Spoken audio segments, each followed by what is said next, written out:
everybody, and welcome to another episode of the CXO show, a show that features some of India's most successful professionals.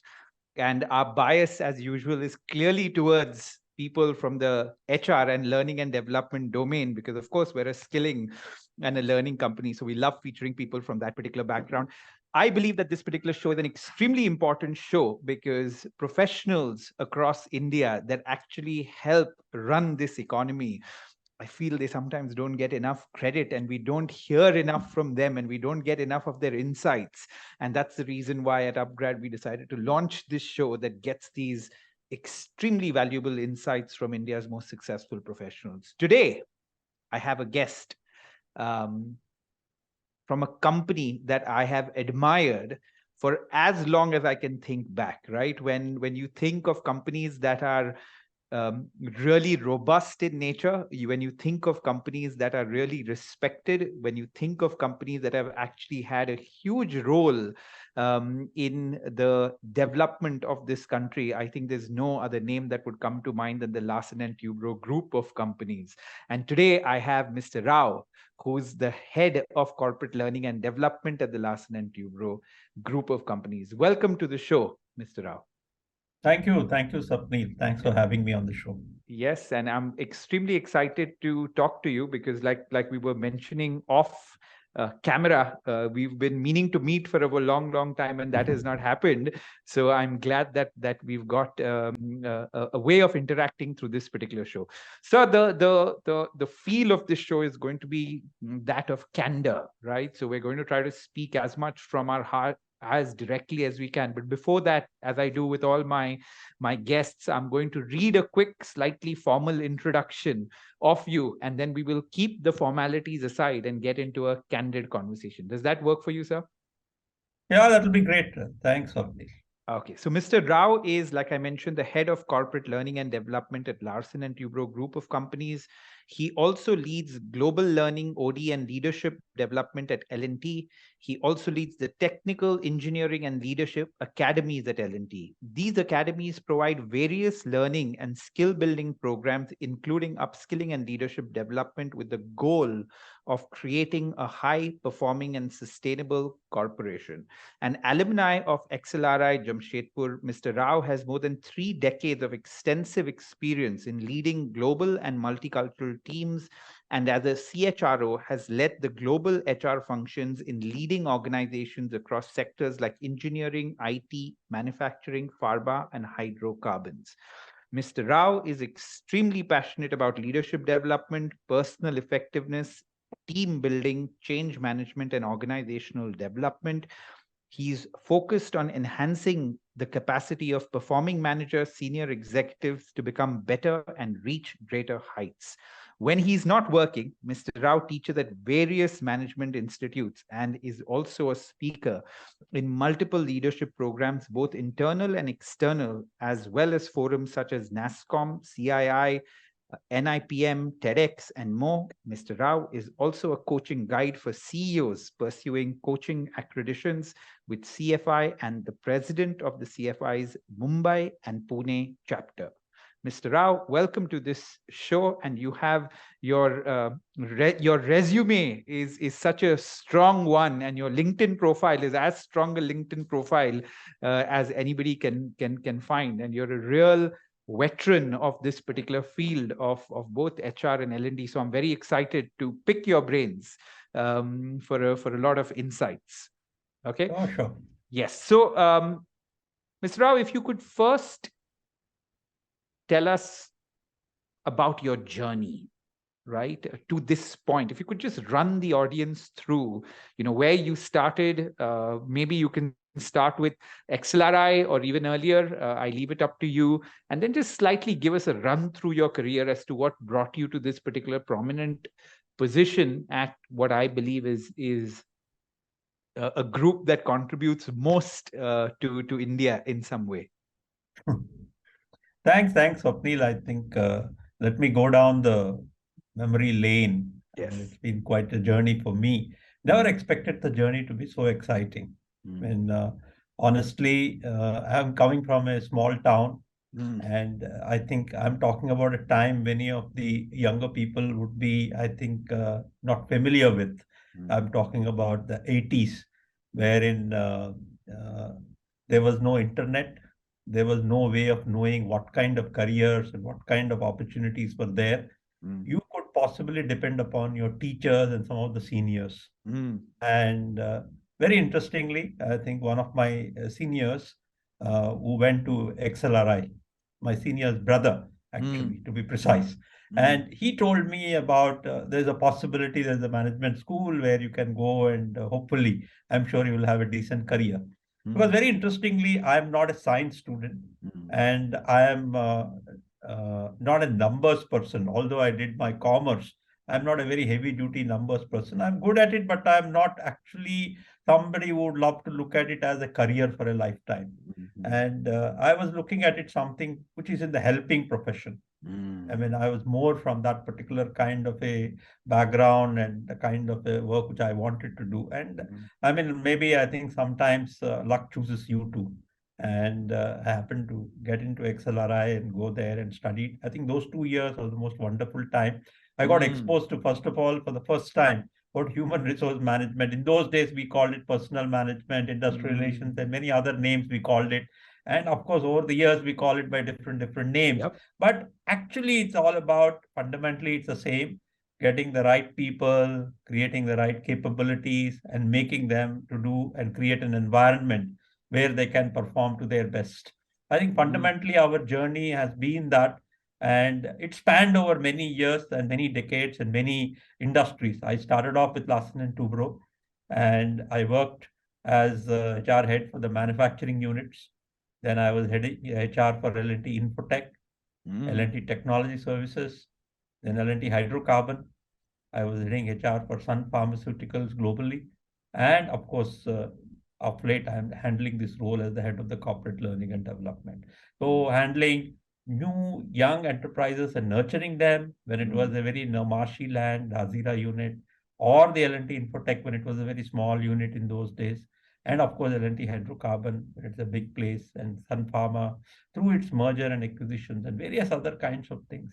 I think it was a wonderful, wonderful journey. I think through the 80s and the 90s, and then 2000 has been almost phenomenal because with the advent of mobile, with the advent of internet in a big way, and working with large conglomerates and having that kind of an exposure. I think the journey has been exciting. And what really held me up is basically I never said to any assignment, big or small. I think humility has been always been with me. And whatever assignment, big or small, I have learned along the way. And I moved from industry to industry, which helped me to rediscover myself at every point of time and becoming a better version of myself. And I was willing to go out of my comfort zone. I was willing to go to the smaller towns. I was willing to go to different towns. I was willing to travel, reflect on all my learnings and build on the themes. And of course, I was always wanting to share. And whatever I've learned, give it back in a big way or a small way. I mean, that's been my journey. And it's been a pretty fulfilling one, I should say, and gives me a lot of sense of satisfaction. And of course, many more hills to climb and many more things to do. But when you look back on it, I think from where I started, I think I never expected it to be so exciting. And I think God has been kind to me. Amazing. I've already picked on so many things that I want to question you on, but so many learnings already from the things that you said. One of the things that I tend to do, sir, during these conversations is after every question, do a quick summary. And that's why I'm busy making notes, because again, in the end, I want my audience to take something back which they can use from seasoned professionals like you, right? So a couple of things struck me. I love you used the word helping profession. Is that right? Right. I think that is the first time I've heard anybody use a term which is so endearing and so appropriate for HR in some way, right? That you're going out and genuinely trying to be of help to people. So I think that's a lovely term. The second thing that really struck me is the role luck plays, like you said, right? That when you were growing up, probably you didn't have an idea as to what this profession was.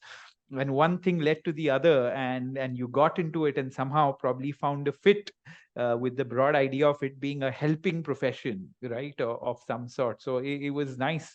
I like your succinct summarization of HR in a way, right? Like I like that you said that, across all industries, across all the years, it's been called different things, but at the heart of it, it boils down to always right people, building right capabilities, providing them the right environment to perform well, right? So it's such a succinct and nice summary of whether you call it industrial relationship, personnel management, or you call it HR today. I think it boils down broadly amongst a lot of things to these lovely three things. I also picked up and appreciate your thing of saying that no assignment is too small or large, because one of the trends that I see in so many young professionals entering the workforce today is an immediate assessment of saying, is this a meaty assignment or not a meaty assignment, and complaining towards whether something is meaty or not. There's this very nice quote that comes to my mind where it says, if you want to start moving mountains tomorrow, start by moving stones today, right? And I think most people are not willing to move the stones today, but somehow feel that they want to move the mountain. So I really like that your immediate attention going to small or large, right? Take it up, do it well. Getting out of your comfort zone as a key mantra, and of course the importance of reflecting on your learnings and of course sharing them, right? So there's so much that you shared which is so valuable just in your brief introduction. So I'm excited about it, right? So what, in your opinion, how has HR changed from where you first started? Let's think of this from your probably the first 5 or 10 years of your career versus the last possibly 5 years of your career, right? And you could also throw some light on any kind of developments that you've seen on the post-COVID world, right? So how was HR different in the first 5 to 10 years of your career versus the last five, for example? The first 10 years, I think I should put it this way, that was look at the ecosystem then. I think while the fundamental expectations were the same. I mean, I was lucky to have joined a great company like Larsen and Toubro, which had actually honed people practices even back in 80s. I mean, it is not that, I was a fledgling organization and was starting just then. It was already had a good history and it had a good set of practices. And so, whether you talk about how do you hire people on merit in the best possible way by scanning the entire environment, or in spite of not having internet and the way of reaching out to people as we have today. I mean, if you look at it, one is the technology and the ecosystem. There was a big shift that has taken place from the first lot to the second. In fact, I think, even I tell my daughters, if I say in those days we used to handwrite, and then people used to type it. And if I make a mistake, I think my boss's secretary will say, don't make such mistakes again. And get it right the first time, so that you write your drafts well, so that the whatever you write well comes out well and it types out the first time. Or when you're writing out a settlement with the union, we actually write out the entire document and you get it typed out and then use it. And then so there are no retakes are very expensive and painful, because human beings have to do that and they're not easily available resources. But if you look at the technology, was a big shift that has taken place with respect to that. I think that is one. Second one is that, see, there are many subjects, elements of the people management, which were either were there, but they were, I think, not called out so much, were actually the digitalization, diversity, inclusion, and equity. Then, of course, I think the various ways with respect to the war for the talent, and which was, I think, not so evident in the first 10 years of our work life and what we see now. And the kind of workplaces, the cultures, the kind of work systems, the various kinds of models of alternative talent modeling that we do now, I think it was a different one then at that particular kind of time. And actually, entire learning space itself. I think if you look at learning, I think back then was your only organization was only person who can actually give some training to you. And that training is nothing but annually you're sent for a couple of days of learning somewhere here and there, and that's it. And the entire digitalization of the learning that took place, I think from those days of the early 90s of CD-ROMs, or a little bit of what we call e-learning, we called it in some form then, and then basically computer-based learning and so on, and creating a kiosk for learning for some groups of people in libraries. So what has happened, I think I can see the entire shift that has taken place in the digital learning, learn anytime, learn anywhere, work from anywhere, to going to a particular place in a particular time to workplace. So in terms of the work times, work schedules, the working ways, the working clients, the kind of, the methodologies that were available for learning, it's a sea change. But honestly, if you look at it at the heart, I still insist the substance is the same. The form has changed. When I look back and I tell somebody, was I not going to campus then to hire a graduate engineer trainee? I was going then also. Maybe I think the time was a little longer there we used to take to do it, but now we do it differently. The speed has increased significantly, agility has increased significantly, but actually the core continues to be the same. How do you keep the people motivated, engaged? How do you create a right work environment for them to give off their best? How do you create a career for them so that they can realize it? What are the kind of learning we need to structure for them? The attempts were the same then. I think with the means that were available then, that was done well. So in fact, if you look at it, how we could actually transform ourselves, it's a very interesting journey.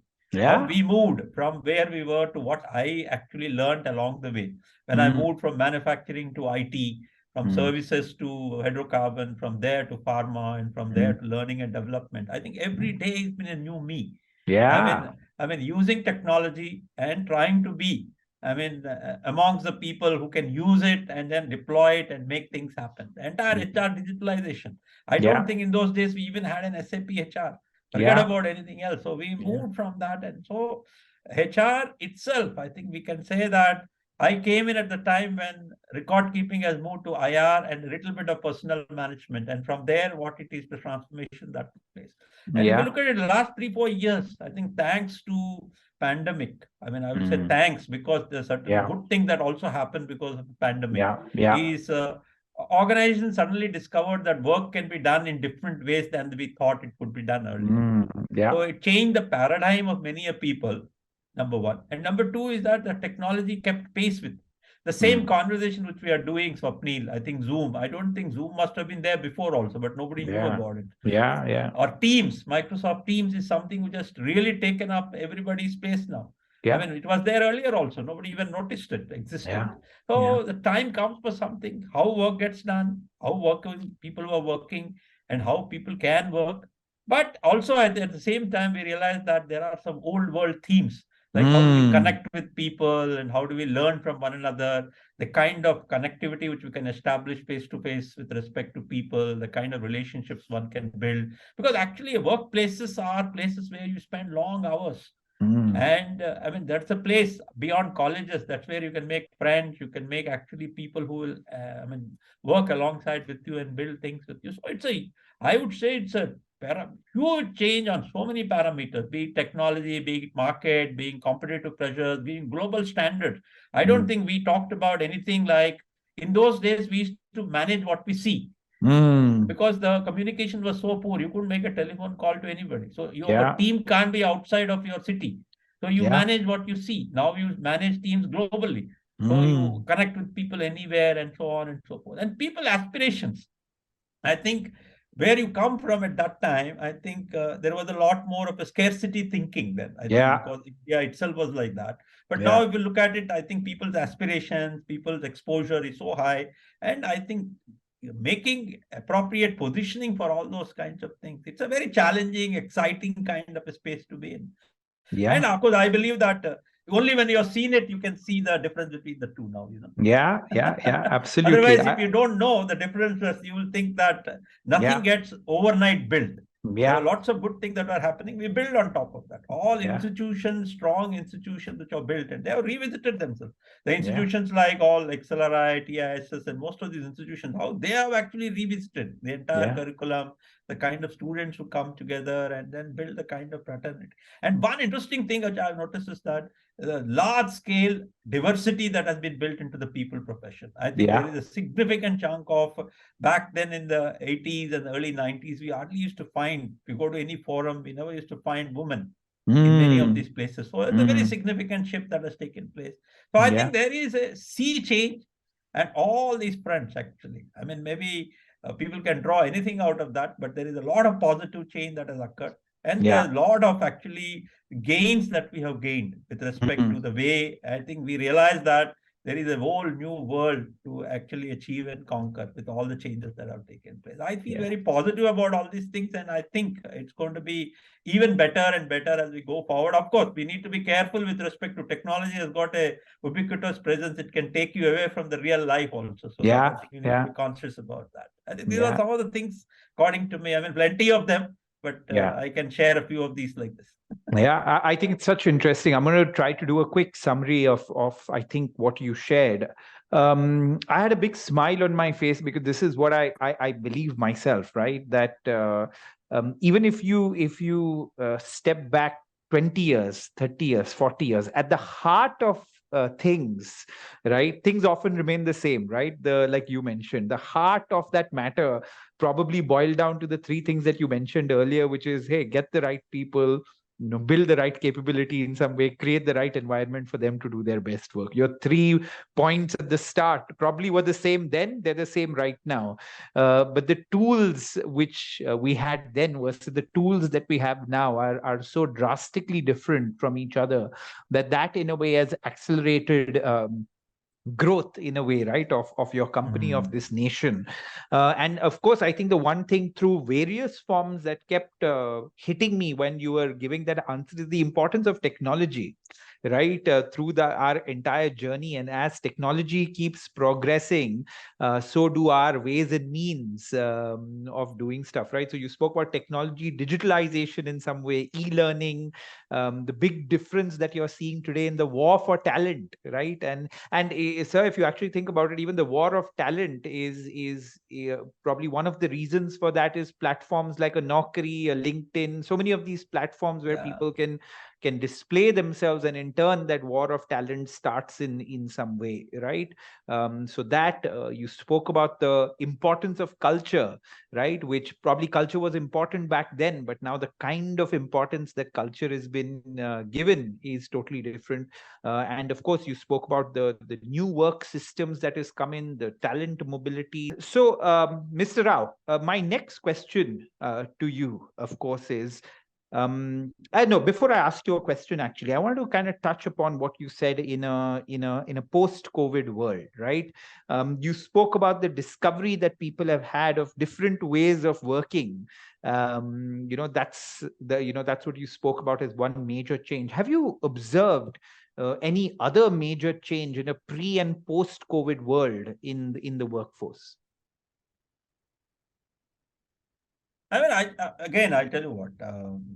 I've seen different kind of industries. Most of the Mm, time, we tend to focus on the very minuscule percentage of the people who are privileged, mm, and the privileged lot got to mm, experience remote working, mm. and they didn't have to go back to work because their work does not involve like brick and mortar making things. It's a Correct, knowledge work. correct. So once they experience that it can be done like that, I think Mm, one significant change that has occurred is basically for them is that, and also the uncertainty of life is something which is very interesting, which has come and hit the people hard, in my view. mm, mm, And thanks to, I think, pandemic and of course unfortunate events that turned around because of the pandemic, and people suddenly started questioning about what is important to each one of them. So there is mm, a very interesting shift that is taking place amongst the organized group of people who had the opportunities to actually think beyond. There are people who mm, have to make a living, they make a living, they have to go back to what they were supposed to be doing, and they continue to do that. mm, But this lot of people, I think they are asking themselves, can I do a mix of variety of things? Can I live a life which is beyond just working? And can I actually do it at my own pace, at my own will, and only take up assignments, only go for experiences, only do some amount of give kind of a work. So that I think trend is picking up in a big way, and organizations also getting ready for such kind of things. In the sense, earlier days we have always used to think that, oh, unless he's a permanent employee, how can we trust him with important information? How can we actually include him in the team conversation? So I think organizations also have chilled out a little bit with respect to some of these things. And you realize that it is not about longevity and loyalty. It's about actually professionalism. And at the time when you are there, you do your best with respect to the organization. So there is a shift that is taking place in the employer's mind and the managers and line managers. And of course, there is a asking for more from the life that is happening with respect to the, I think, so-called employees. So there is a shift of a larger fundamental nature with respect to me. And that is going to play out in the entire field, basically, because people, the moment I become responsible for my own life, so then automatically I need to be current. So that means actually organizations like Upgrad and all these institutions have a big role to play. So because people want to upskill themselves on their own to make sure that their way of life continues for them. So it's a very important, learning is available, responsibility to learn is with them, and organizations are willing to employ you for the skills you bring in an appropriate manner as suits you. So the variety of shifts, these are all actually fundamental shifts in the organized sector. And I think they are here to stay, in my view. I think they also will play a role as we go forward in the kind of people management work people managers will have to do, and the HR professionals will have to think of new ways of actually keeping these people engaged. And how do you create a culture where you have hybrid workforces, where you have remote workforces, where people who come for short periods of time, people who are part-time, all kinds of people are there in the organization. So how do you actually create a workplace which hitherto a workplace used to be a status symbol, used to be many things. The workplace used to be like everything. It is like your identity, literally your life identity is built after your name on the company you work for. So how do actually in the new world, how does it actually transform with respect to the people? These are all very big shifts and big paradigm shifts, both in the employer's minds and the people's minds, and they all will play out in different ways. I think both in terms of the talent, their expectation, the learning, the kind of investment the organizations make, and what kind of workplaces we create in the future, and all that. So interesting.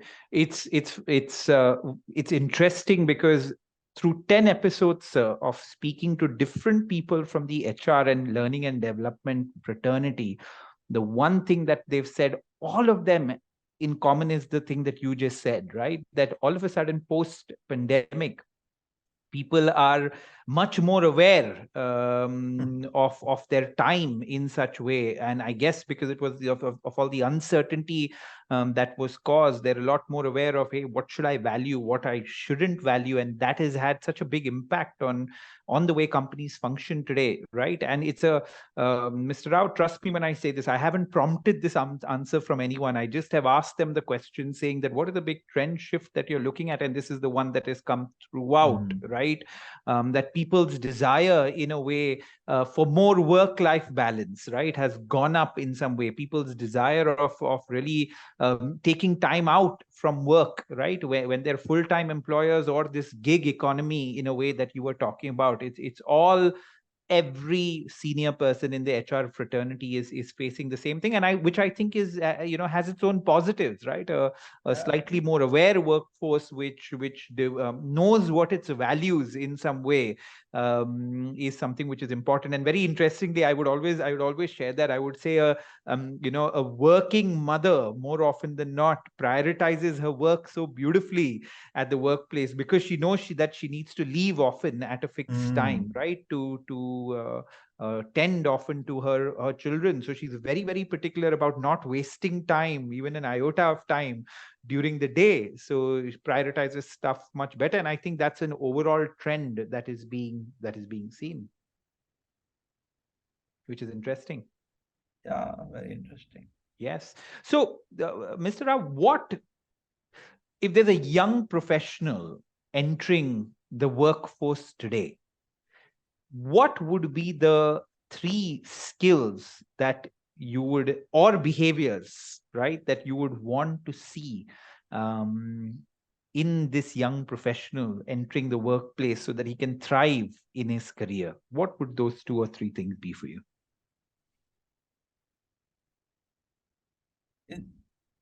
Of course, there are plenty of skills which people will need to learn to do their job, but I think there are some which you need to carry from day one till the time you stop working or not Yes. living. One, actually, I would gather them under the head called as literally the life and employability skills. Okay. Basically, the first, according to me, is that learning agility. I mean, learning is, I can say that professionals who passed out in the 80s and 60s and 70s and all that, I think the requirement of the changes were not so high. So that I think you could get by with a little bit of a once in a while kind of a story, but it doesn't work now anymore. You got to continuously upgrade yourself. And you can't just depend on organizations alone. You have to do it on your own and then make sure that. That's a very, very important thing as I see it. And second one is actually, how do you hone your thinking skills? Be it your ability to make choices, make that kind of critically evaluate and make those kind of decisions, tactical or even the strategic ones which you need to make. And another important thing is that be resilient, because you will face a whole lot of actually speed breakers. Things do not go the way you need to go or you want it to go. And how do you bounce back? How do you, because it's a very, very important, because for longer term success, I think being resilient is a very, very important thing in my view. And one more important thing is basically, according to me, about ability to engage. Because what do you mean by that? What do you mean by ability to engaging skills? Engaging skills are basically, whether be it your engaging ability to customers or to the people you work with. I think it's a very, very important skill, because this you can't learn. You have to actually fall, learn, do things, and then you become a better and better version of that. Because ultimately, if you look at it, if you think vertical growth always comes with a huge amount of people management and managing uncertainties of dealing with the customers and so on and so forth. Those aspects you got to continuously learn and keep getting better and better. And in fact, the most successful leaders I have seen are all those kind of people who can actually get the best out of their people. And who are actually creating the best kind of an environment for their people. And they are very good at their domain. They all did whatever they need to do and then so on and so forth. But what differentiated them in the end is these kind of skills, according to me. And of course, the last one, according to me, is be disciplined and be positive. Because there is nothing, there is no elevator to success, somebody said. There is only a staircase you have to climb every step. And anybody you talk about, they say that a fluke can happen to 1 or 2 people here and there sometimes, but you got to really do that hard grind and be disciplined. And of course, stay healthy and be positive. I think according to me, these are some of the things. In addition to, of course, domain you require. If you are a software professional, you require those. If you are a people professional, you require this. You require a finance professional, you require whatever they need. If you're a legal professional, you require your inputs continuously. How do you keep abreast and get better and better? But those are given, according to me, is the threshold kind of a story. But most of the time, we tend to ignore, because the differentiating competencies, sometimes people are born with these kind of competencies, but I think there are many things one has to learn. One has to learn, practice, reflect, build, and create a learning engine for oneself, actually. Very interesting. There is no substitute to that. Very interesting. So I loved some of the points that you spoke about. I think I'm just going to do a summary of it. I think you started off by talking about, I think every professional entering the workforce needs to have learning agility. And I would also kind of put that as the ability to constantly learn and unlearn in some way, right? There's a beautiful quote that says, the illiterate of the future is not somebody that can't read and write. The illiterate of the future is a person that doesn't know how to learn, right? Exactly. Because in the future, I guess everybody will know how to read and write, but this ability to unlearn and learn is very important. So that would be your number one. I think you spoke very nicely about the ability to think, right? And often I put that both as critical thinking in some way and creative thinking, right? I think both these elements are important, whether they're tactical decisions like you mentioned, or whether they're strategic ones, the larger decisions or the smaller decisions, the day-to-day ones. So that ability to think is very, very important. As a behavior, you spoke about resilience, right? Abraham Lincoln's quote comes to my mind where he says, "Success is nothing but going from failure to failure without losing your enthusiasm," right? Yeah. Because more often than not, I guess we're attempting things, new things, and failing at stuff. But that ability to pick yourself up, like you mentioned, is a very, very important one. The next point, I think you spoke about ability to engage, but and correct me if I'm wrong, sir, I interpreted that more as people skills, your Yeah, ability to more like deal. that. Yes, your ability to deal and work with different people, or sometimes what we call interpersonal skills or ability. I think I couldn't agree with you more, because all work in the end, Mr. Rao, you'd agree, is about people, right? Yeah, What else is there, right? All work is about people. Your customer is a person, your team member is a person, your boss is a person, your true, investors true. are people. Everybody is a person in the end. So if you don't have that skill, it's going to be difficult for you to do well in business. And then you spoke about, of course, some very important stuff like discipline, and you spoke about the importance of being positive as a young professional. And when you think about it, I think this advice that you've given could not just apply to young professionals, but professionals across all age groups and all True. experiences, right? If you consistently do these things, I think you will succeed for sure.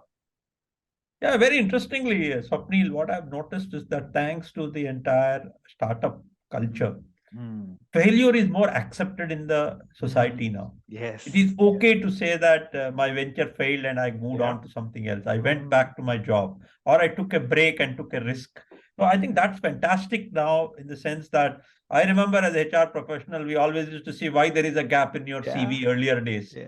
So Yeah. now Yeah. if somebody comes and tells me, no, the organization let me go, it's okay, move on. Yeah. So Yeah. I Yeah. think there is some shift that's taken place with many of us also. Yeah, I think that is it seems like a very small change, but it is a major change, right? Major change. And often a lot of these changes that may seem very soft become so important. Even earlier, I couldn't really get the time to comment on that, but you spoke about one of the big differences probably in your first 5 or 10 years as an HR professional, and these last five probably is, like, you spoke about a huge aspiration change, right? Yeah. Which you spoke about the aspirations of companies have become bigger, in some way, right? Our aspirations, and I know of the L&T group for sure, because like I mentioned, I've been such an admirer of your group for such a long time. But initially probably our aspiration was a lot more local. Now all companies are thinking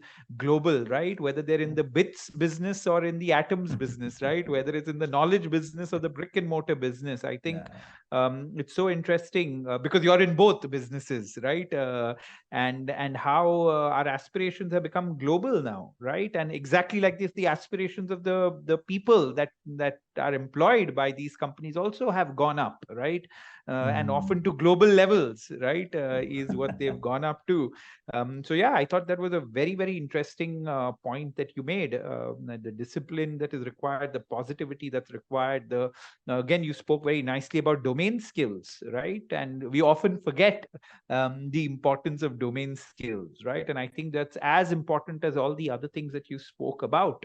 And your ability to continuously improve on that. Now, I have a kind of sub question to this, which is related. And I don't want you to be covering this valuable stuff that you already covered. I wanna ask you, besides these things, if an HR professional, right, somebody, let's assume from your alma mater, is entering the workforce as a young HR professional today, besides these things that are common across all professionals, what would you tell that young HR professional? What are the things that he needs to keep in mind if he wants to succeed as a HR professional? I mean, there is, a lot of management professionals who come in, they all think working in a strategy is very meaty. Mm, But what first advice I would love to give is that get your hands dirty. mm, First 2 to 3 years, I think, just to all the bare knuckle kind of assignments, which will take Tell me, you tell deep me, and tell deep. me some bare knuckle assignments because I mean, if I somebody goes and yeah, tells me that there is a problem in a plant or there is a problem somewhere, I think I want you to go and resolve it. With yeah, very little skills in your head, how do you go and actually find out and then go and resolve it? yeah, And I mean, that will give you immense amount of learning and confidence in yourself and your capabilities. yeah, And actually, and second one is actually executing any strategy, being part of the small teams which actually execute on strategies through yeah, the small cross-functional teams. I think yeah. be part of those kind of things, so that I think it will give you a good glimpse about finally we are solving business problems. Mm, We are not solving a people problem or a finance problem or a marketing problem. lovely. Yeah, Finally, a business has a problem, and that problem could be a human sometimes, or it could be some other dimension that is to be looked at. yeah, So I think develop that kind of an orientation from in the end, yeah, because while we are people professionals, yeah, we bring the people orientation into the workplace, but finally we are there to provide the service to the business. So how do we yeah, understand that business orientation? And yeah, the third yeah. one is that work around and know your customers or know your people well. You see, Mm, fundamentally, like we say, like KYC, know your mm, customers is what they say. But yeah, our customer is the employee. Spend mm, time, know them, know your aspirations of the people, what ticks yeah, them, what does not tick them, what will yeah, work, what will yeah, not work. So yeah. whatever you design is going to be appropriate. Go the Mm, ground, do bare knuckle assignments, understand the audience well enough so that it mm, is not about what others are doing, so I'll copy it here, or what mm, I have read, I'll bring it here, but you understand the culture of the place, what yeah, works, what doesn't work, what is needed, and what will sell and what will fly to the people. That will come only when you actually put your head ears to the ground and then go and spread your thing. Because finally, you will need to get to the strategy at some point of time. But doing those kind of things, creating a menu of options, developing things, working with the people, solving people's problems, and creating that high touch. Because high tech, anyway, all of them are very proficient about it because the younger professionals are proficient in the technology space. But the touch portion of it, the connect portion of it, and the business understanding of the problems, and then being part of multiplicity of things is the important thing, according to me. And that way, yeah. you become a lot more a deeper and a richer professional, as we say. Mm. Yeah, I think that's lovely advice to anybody getting into HR, right? So ensure that you do solve ground level problems, which is often execution of strategy, right? And don't just aspire for some fictional strategy role, right?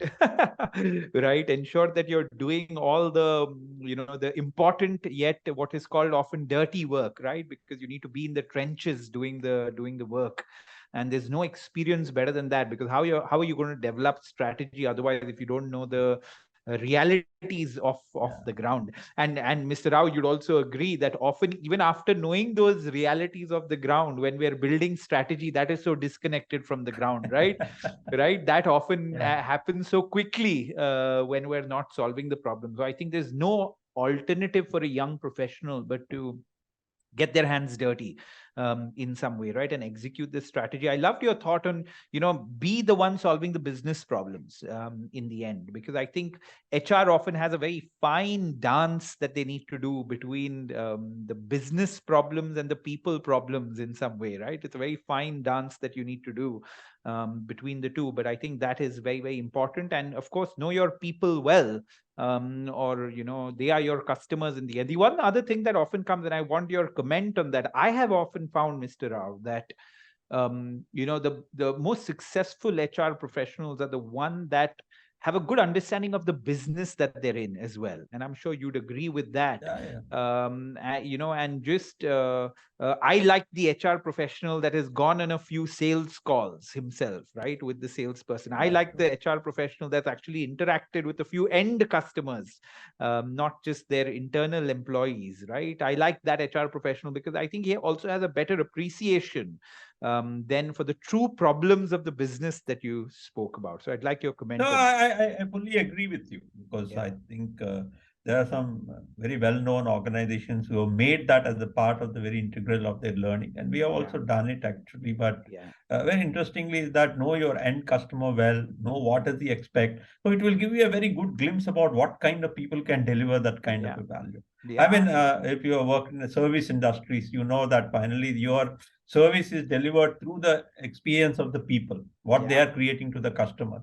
So the more the understanding of the customer's issues and customer's pains, I think will help you to create the right kind of Yeah. attitude in the Yeah. people when they are actually approaching the problems and solving them. I think, Extremely I mean, important. you have actually very rightly said. I think I think that's very, very important in the end, understanding the business. Because Yeah. very interestingly, I used to spend as a professional when I moved from manufacturing to IT. That was a big shift for me. Yeah. So I used Yeah. to have a reverse mentor who used to teach me about the business. Yeah. Likewise, when I moved to hydrocarbon, I used to have a reverse a young fellow who used to teach me about the entire hydrocarbon business. So Likewise, interesting. I used to have, I mean, we used to move from business to business and then we used to understand what exactly are the drivers, leverage point, what kind of people, what kind of challenges, what happens on the sites, what happens in the customers' minds, what are their expectations.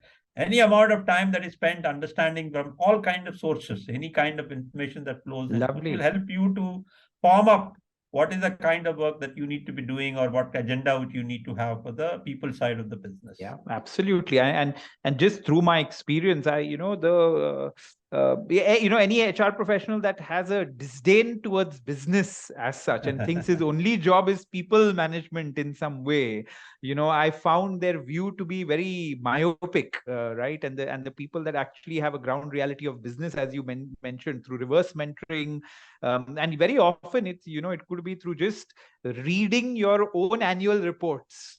Yeah. Right. You get what I'm trying to say, right? Reading your Yeah. own annual reports and knowing where the split of revenue is coming from yourself, and not be like dumbfounded towards that particular issue, right?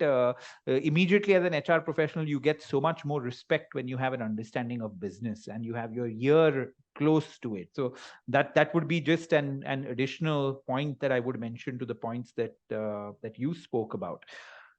Tell me, so what are a few major learning and development, because your current role is a very large role that you have in learning and development, but what are the big trends or needs of today as far as learning and development that you're seeing? What would be your top two or three?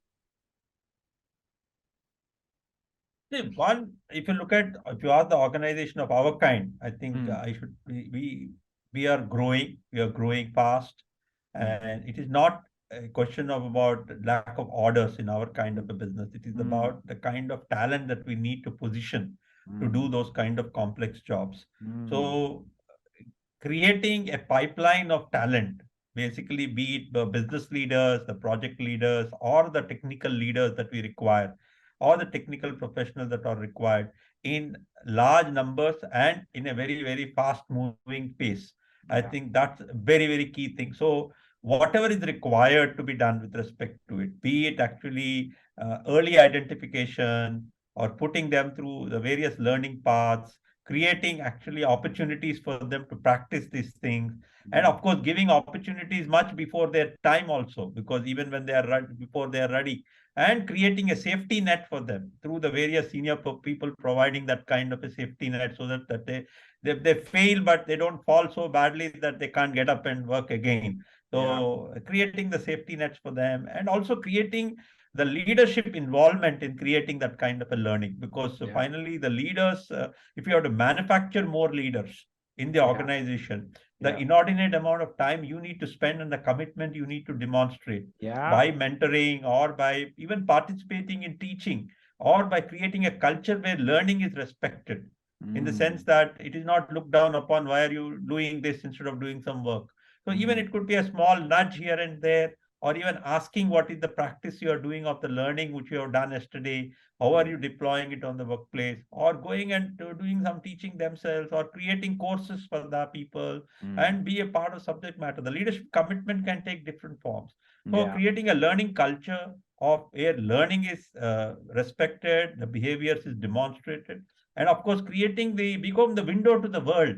I think one of the Hmm. things is that there are a lot of actually learning content is being created by the best of the organizations in the world. It is not necessarily we need to sit down and create all the content. So how do you bring in the best of the things and make it available to the people at a time where they can actually practice it? So I think the mobile, the entire culture of learning anytime, anywhere, and then making sure that all kinds of learning, be it technical, be it managerial, be it leadership, be it behavioral, be it actually the functional, be it actually any other kind of transformational learning that we need to create. Because in fact, we realize that any transformational change we want to do in the company, if we want to increase our diversity, equity quotient, if you want to increase the digital transformation in the company, if you want to make the company more ESG savvy, all these things underlying this is large scale awareness, large scale knowledge building, large scale usage of all these things into their day-to-day work. Yeah. So there is a huge responsibility for the learning. And in addition to that, make learning just in time, learning in the flow of the work. I just learn as I need to do. If I need to talk to you, I need to learn quickly something about it before I go in for a conversation. So I think that's the way the younger people learn. So it is not about actually giving before its time, but making it available so that you can learn. Yeah. And also creating that kind of a necessary nudges, necessary, I think, new age techniques like your leadership boards and so on and so forth. So I mean, you're trying to see that the people aspirations, their learning culture, the way they learn, and organizational requirements. How do you map all these things and weave it together in the culture of the company?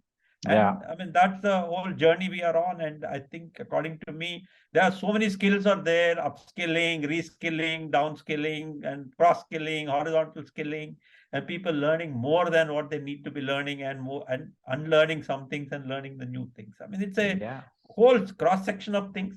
And we are in the process of creating various role-based academies in the organization to make sure that every person can pick and choose which role, which academy, what learning paths. And these learning paths are created by curating learning from some of the best institutions of the world and by relationship with the best institutions in the world.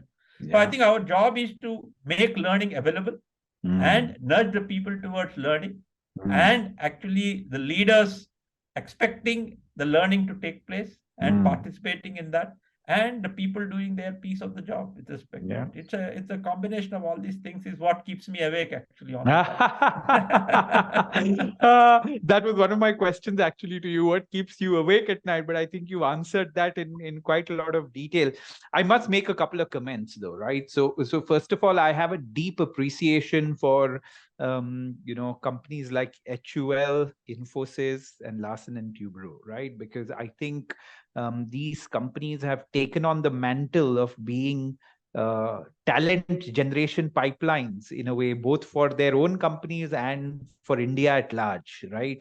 And they have shown how important corporate learning is in some way, right? Because sure, institution, colleges, schools, all of these have their part to play, but so do the corporates in learning in some way. And I think these three companies really come to mind, including your own, that has done such a fantastic service to the nation in a way by building these pipelines of talent.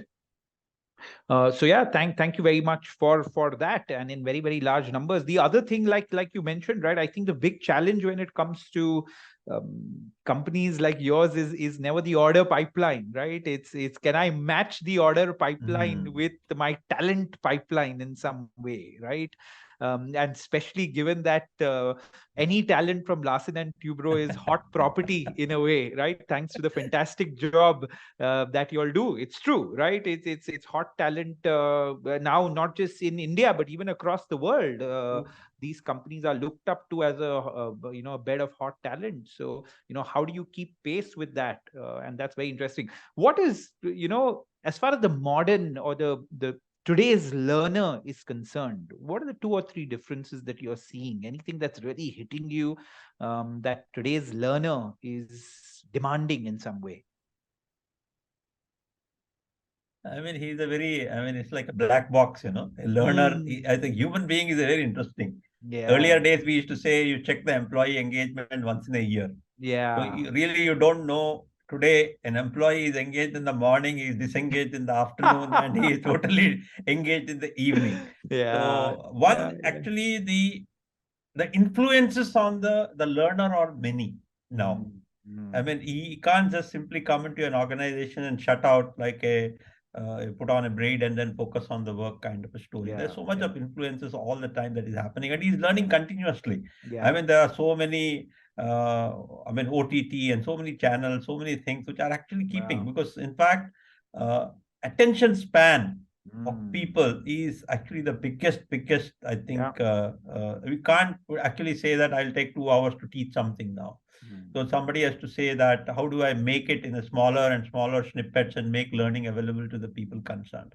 And while at some level it doesn't, go with my own psyche, but I realize that that's the world we live in. I think we all have to adapt sometimes to that particular kind of a thing. And then so creating learning pathways, learning in smaller and smaller bites, bite-sized learning, and in the flow of the work, and make it available to the people concerned. But I think on the positive side, I realize is that they're very keen to learn. And the very fact that somebody tells me that they're investing on their own money and learning various kinds of courses, I mean, it shows that it's a very different world we live in.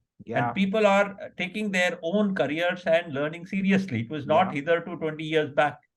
And nobody would have invested 5 rupees out of his own pocket to do any learning, especially after finishing his college. So, I mean, that's a huge change now. It is the people are interested to invest, people are interested to learn, but learning has to be in line with what I have to do now and what is in line with my career, what I want to achieve. It could be very different from what you think he needs to achieve. Sometimes the organization may have a plan, but it is not necessarily he has the same plan. So his plans may be different. So he's wanting to learn something different. So as I see it, attention spans and aligning it to his aspirations. And of course, if our aspirations also meet up with that, it's a very fantastic thing. But otherwise, we have to hope that our purpose and our ways of doing things will attract the right kind of people into our course to make sure that they continuously learn. I think, in my view, digital learning and has really come in a big way, according to me. And it is here to stay. And the way people learn, and it's so different. I think I see at my home, I see it everywhere, all around me, what kind of learning and everything they check out very immediately. So there's nothing like you can tell something and weave a wool around that. Absolutely. It's so. There's so many things to touch upon, but I'll just touch upon one thing on a lighter note. Earlier, as a big cricket enthusiast myself, say if me and one of my friends were having a discussion on somebody's matlab kitne century banaya isne. You don't have access to that information on your phone, right? So everybody would be bluffing, right? But today you get even my 5.5-year-old son, he says, let's check it out on Google, right? Let's actually go and get that information very, very quickly, right? I loved a lot of the things that you said here, right? So I think you're right. I think that the modern learner or the current learner is interested in engaging stuff, is how I would put that, right? And often that engaging stuff becomes a smaller size packet of something, and what I've also seen is they enjoy that smaller size packet within a larger learning course in some way, right? So they want to understand that they're part of a larger journey, but that particular chunk needs to be a smaller chunk within that journey that they're completing in some way. That's a trend that I'm seeing across. However, the discussion that I have with most chief learning officers is I just tell them that, especially on digital learning, I said the only time that you're going to get your completion rates high is when your learning management system looks like YouTube, right? Or Netflix. That's what I keep telling them. And the content on that needs to be thought through in the same way a YouTuber thinks of content, right? You can't think of, I want to create e-learning L1, L2, L3, right? Because people are learning off Instagram, Reels, YouTube. They're used to consuming information in a very engaging fashion, right? And also I was sharing with people that, on YouTube, education is one of the, if I'm not mistaken, top 3 or 5 categories. So people are learning by themselves, like you mentioned. True. Sometimes paying money and learning, or learning off YouTube, but they're learning something or the other because it's been put across in an engaging format. And I think what I've seen of most organizations is that's one area where they lack in a big way. We're still stuck somewhere where, we're making very boring e-learning, and then we're wondering why our completion rates are not that high, right? Exactly. So if you're watching a YouTube video, when do you drop off that particular YouTube video? When it's not engaging, right? When do you complete the YouTube video? When the content is engaging of that thing, right? So I think we need to wear that similar hat, especially when it comes to our digital learning. But I think all kinds of learning, because the expectation, like we've mentioned, of our learner is gone up many fold because of this exposure that is there, right? Towards just so many things, both from offline and online means, but especially online means, right?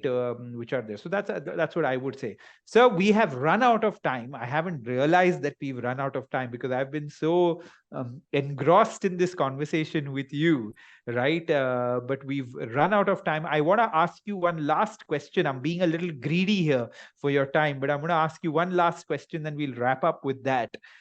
You've been a leader and an industry stalwart for many years now. You played a vital role. If you were to just boil down your 2 or 3 leadership mantras, right, your own personal leadership mantras, what would those leadership mantras be? As a leader of teams, people, what has been that? I mean, one thing which I've learned is the genuine interest, respect, and trust for your people. I mean, What do you mean by that? people. Can you elaborate on that? That's a I very mean, nice first point. every person who is there with you, I think he's there with a unique purpose of his or herself. And how do you actually respect whichever way? He could be highly qualified, he could be doing sometimes we think that he's doing a trenches work. So everybody is earning a living as per his expectations. So how do you basically respect everyone who is working in an organization, your team, first of all, fundamentally? And out of the respect and care, I think the trust can be built. And you realize that when people actually go out of their way and deliver much beyond the call of duty, is only when they have a trust in the team. And it requires to be built with respect to that. That is one, according to me. It has held me in great stead. I think I've had teams of 300, 200, 400, big teams I have led over my life with respect to that. The second one is that keep improving, but don't worry too much about perfection. Every day, you keep trying to do something better in everything, whether be it in your conversations, whether be it the work which you are doing or whatever it is. But you don't worry too much about perfection, because in the end you have to deliver. While delivering, keep improving. That is something which is helped me to a large extent. And very interestingly is that helping the people to able to let go when we are not able to provide what he, she are looking for. Basically, I think there are times when I'm not able to provide him or her the kind of a career or his expectations. I think the ability to let go very respectfully. I think that's another thing which is a very useful thing, because people come back. You see, world is a very small, round one. And I always had people who had come back, worked with me at some point or the other. And then I think during the period we worked together, I think we had a great time together, worked together on some very fantastic assignment. Sometimes life takes people away here and there, but I think that's all part of their journey. Everybody's on a unique journey of his or herself. So I think fundamentally respect, trust, keep improving, no need for any perfection. But of course, at the same time, work together as a team and ability to let go. And you build relationships in the end, especially when you have a long career. When you look back, you don't remember the assignments you have worked on. I mean, many years later, if you ask me something in 1996, what did you work on? Nobody remembers anything, actually. So what you remember is basically the people and the kind of good memories and experiences we have created with each other. And I think that's what it is all about. In fact, youngsters are looking for that. When they come into the workplace, they are looking for good experiences, good connect, and actually a trustworthy place and a psychologically safe place to work. I think that's what I think the fundamentals haven't changed. I think that's what I keep saying, that it is the same. I think in those days we had a lot more time to build all these things. And because people used to give us time.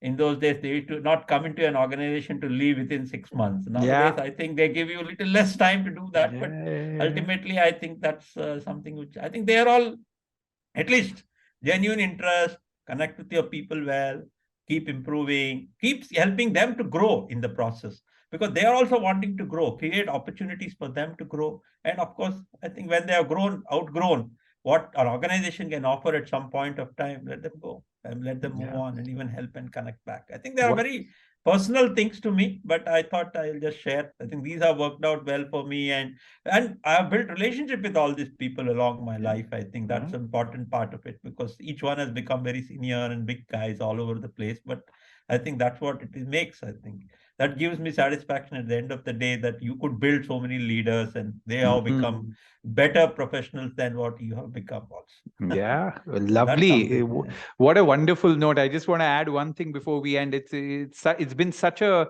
amazing conversation with you, and I've learned so many things myself, Mr. Rao, through this conversation. Your last point, I think, is going to resonate with a lot of people that watch because as a leadership trainer, I when I first started this company, I used to do a lot of these trainings myself. Um, uh, and I'd created a framework which was called the 7 C's of leadership, right? But for me, the most important C of leadership was always care, right? Mm, Because I don't know who said this, but there's a very nice quote that says, "People don't care how much you know until they know how much you care." Right? mm, And I think some of our most beloved leaders, or who we often consider as mentors of sorts, the one thing that was common in all of them is that they cared for your well-being, right? And the minute you know that somebody cares for your well-being, even if you're going a little strong on them, or even sometimes even reprimand them in a slightly more mm. tougher way, they're okay with it as long as they know that fundamentally you have their good interest or best interest at heart. So I love that you started that point with genuine interest and care, right? As an important thing, and respect for all, right? Irrespective of who does what job. Showing respect, and I often say that people can tell when you genuinely respect them, right?